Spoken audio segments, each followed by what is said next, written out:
Olá, pessoal! Na aula de Química Orgânica de hoje, nós vamos continuar a falar sobre as reações orgânicas. Hoje nós vamos falar sobre a adição pericíclica. Existem alguns tipos de reações, em que os compostos insaturados, o ataque inicial ele não ocorre somente em um dos carbonos da ligação, em um dos carbonos que contém a ligação dupla, mas ele ocorre em mais de um carbono simultaneamente. Nós podemos citar um mecanismo como esse daqui, em que nós temos um movimento simultâneo dos elétrons dessa ligação e dessa ligação, formando esse composto aqui. Com o mecanismo pericíclico, nós temos duas principais reações. A principal dela é a reação de Diels-Alder. A reação de Diels-Alder ela vai ocorrer com um dieno mais um alceno.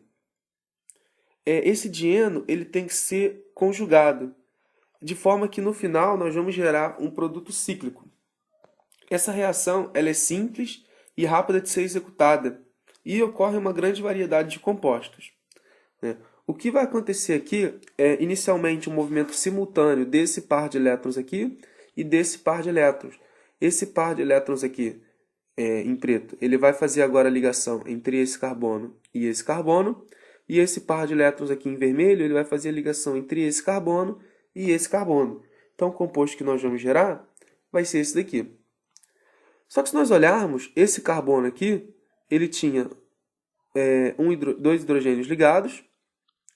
Agora, ele já tinha uma ligação com carbono, já criou uma ligação, essa ligação em preto aqui com esse carbono, só que já tinha uma ligação dupla. Então, o total de ligações desse carbono está sendo 5. Então, esse carbono está pentavalente, o que é um absurdo. Nós sabemos que o carbono ele é tetravalente. Para consertar isso, essa ligação aqui ela vai passar aqui para baixo. Até porque esse carbono daqui ele perdeu uma ligação, então ele está trivalente na verdade.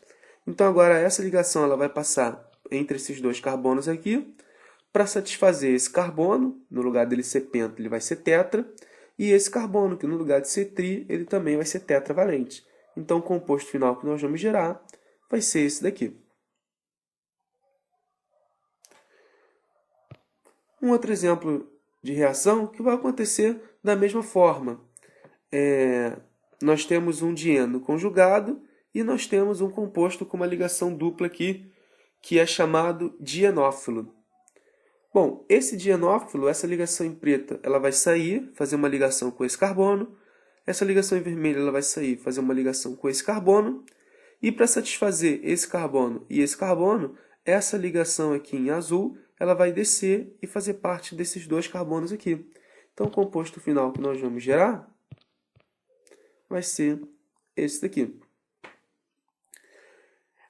Esse composto que nós chamamos de dienófilo, ele pode ser uma ligação dupla ou ele pode ser um par de elétrons, como por exemplo aqui no SO2.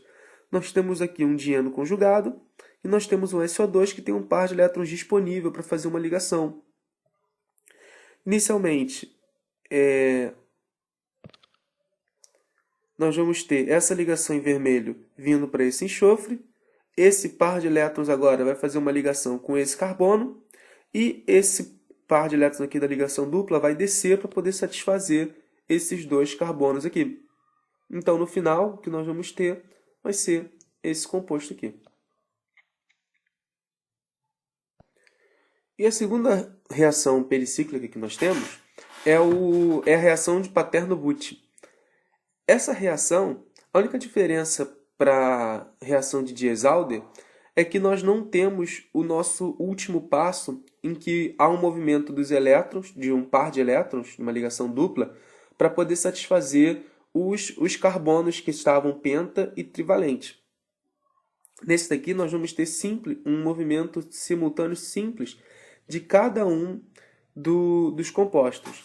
Essa reação ela vai se dar principalmente com alcenos e compostos carbonilados, em que essa ligação dupla do alceno ela vai sair, vai fazer uma ligação com esse carbono, e essa ligação dupla da carbonila ela vai sair e esse oxigênio vai se ligar a esse carbono aqui que perdeu a ligação dupla. Então, o composto final que nós vamos gerar vai ser esse daqui. Reparem que esse oxigênio aqui, ó, esse composto, está aqui. Ele tinha uma ligação dupla e agora essa ligação dupla ela está com o carbono e o oxigênio. E esse composto aqui, ele tinha essa ligação dupla aqui e agora essa ligação ela está entre esses dois carbonos, do alceno e do composto carbonilado. É isso aí, pessoal. Nossa aula de hoje fica por aqui. Hoje nós vimos o mecanismo de adição pericíclica e as suas duas principais reações, que são as reações de Diels-Alder, em que nós temos um movimento simultâneo de 3 pares eletrônicos, e a reação de Paterno-Butt, em que nós temos um movimento simultâneo de apenas 2 pares de elétrons de uma ligação dupla. Até a próxima aula.